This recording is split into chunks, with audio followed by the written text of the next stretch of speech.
ये पूरी पदयात्रा में लग रहा था कि संकट बहुत बड़ा है, पर हिंदुओं ने अपनी ताकत दिखाई। बागेश्वर परिवार ने 9 दिन बड़ी 10 दिन बड़ी मेहनत करी। सभी मंडल पहुंचे, सुंदरकांड मंडल, बागेश्वर धाम मंडल, संत पहुंचे, साधु पहुंचे, जननेता पहुंचे, बागेश्वर धाम के पागल पहुंचे और सबने दिन रात एक करके हिंदू एकता के मैसेज को पूरे वर्ल्ड में पहुंचाया। और इतनी कठिनाइयों के बाद जब 8 लाख से ज्यादा लोग वृंदावन में सभा में खड़े थे, तब ऐसा लग रहा था भारत हिंदू राष्ट्र तो होकर के रहेगा। और भैया बालाजी की कृपा से हिंदू एक होने लगा। ये प्रसन्नता, इस पदयात्रा से क्या लाभ हुआ क्या नहीं हमें ये नहीं पता। 3 लाभ हुए। हिंदू एकता की ताकत दिखी, सामाजिक समरसता के भोज हुए, बैंड बाजा बजाने वालों के साथ हमने और संतों ने भोजन पाया।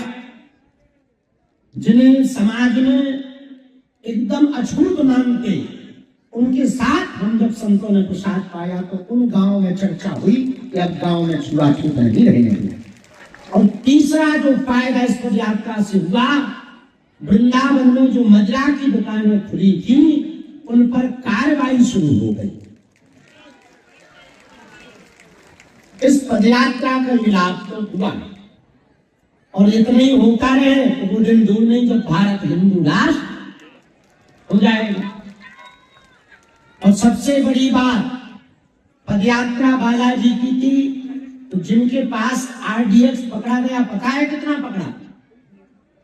2900 किलो, लगभग 3000 किलो बम बनाने का सामान। आप जानते हो क्या होता? दिल्ली जैसे 20 शहर विस्फोट में उड़ जाते, इतना बारूद पकड़ा गया। दिल्ली जैसे 20 शहरों को उड़ाने की उनकी प्लानिंग थी, पर उन्होंने सोचा पहले पदयात्रा को टारगेट करें और वो गलती कर गए। तो बजरंगबली की पूंछ में आग लगाने की गलती जैसे राक्षसों ने की, हनुमान जी की पूंछ में राक्षसों ने क्या गलती की? एक ही गलती की, आग लगाने की कोशिश की। परिणाम क्या हुआ? पूंछ तो जली नहीं पर लंका जल गई। वही हुआ उनके साथ कि वो पदयात्रा में हिंदुओं को हमें जलाने के लिए बम फेंकने वाले थे, फटनी के बड़े खुद ही उड़ गए। अब लोग कहते हैं कृपा क्या होती बताओ, इससे बड़ी कोई कृपा होगी? हाँ, एक जरूर गड़बड़ हुई।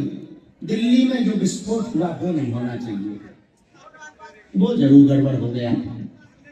पर जो पकड़ा गया RDX, वो तो कई शहरों को बचा लिया भारत के। और खूब इस पदयात्रा में जीवन में बहुत अड़चने आई। शुरू में आई, बीच में स्वास्थ्य की आई, भगवान ने भैया कृपा कर दी, लौट के उल्लू घर को आए। ये पदयात्रा हमने अपने लिए तो की नहीं, हमारा तो कोई लाभ ही नहीं, नेता बेटा हमें बनना नहीं है। हिंदू बचेगा, हिंदू एक होगा।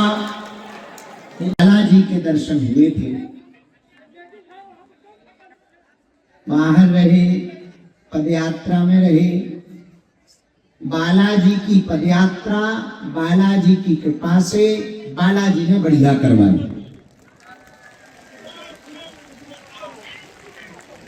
पूरी दुनिया ने हिंदू राष्ट्र के लिए हिंदुओं की एकता का ज्वार भाटा देखा। छलकता हुआ समुद्र तुमने देखा होगा, पर हिंदुओं का बहता हुआ समुद्र 10 दिनों में चला। जहां देखो वहां भारत हिंदू राष्ट्र की जयकारे लग रहे थे, हिंदू एकता के नारे लग रहे थे, हिंदू एक होने के लिए प्रबल थे। और सबने प्रण लिया अंतिम दिन भारत को हिंदू राष्ट्र बनाकर रहेंगे।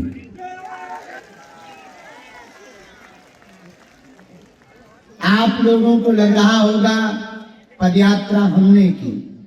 गलत, बहुत गलत। जैसे कठपुतली नाचती है तो वो नाचती हुई तो दिखती है, पर नचाता कोई और है। उसके तार किसी की उंगलियों में बंधे रहते। जैसे महाभारत के युद्ध में अर्जुन तीर बाण चलाते दिखाई पड़ रहे, पर चला श्री कृष्ण भगवान रहे थे। उसी प्रकार पूरी पदयात्रा में आप लोगों को लग रहा था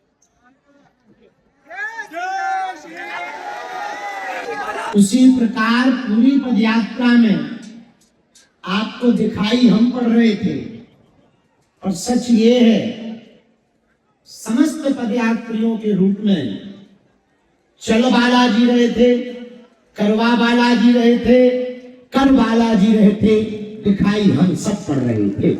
होगा तुम्हारे बच्चे दूसरे मजहब में नहीं जाएंगे, भारत हिंदू राष्ट्र। मिलन की पदयात्रा बांके बिहारी से थी। हम तो कुछ है ही नहीं, हलवा राम। पर भैया इतनी बड़ी यात्रा, इतने झंझट आए, शुरू में विरोध हुआ, आतंकवादी पीछे लग गए, बम विस्फोट हुआ। फरीदाबाद में हम जहां रुके थे वहीं आतंकवादियों के पास कट्टा, बंदूक, AK-47 पकड़ी गई, RDX पकड़ा गया और खूब तैयारियों में थे वो डराने की कि ये डर जाएं, भग जाएं। और इसी को तो कहते हैं बालाजी की कृपा। उन्हें मुंह तोड़ जवाब मिला, उनकी ठठरी बड़ी, वो पकड़े भी गए आतंकवादी और पदयात्रा सफल भी हो गई।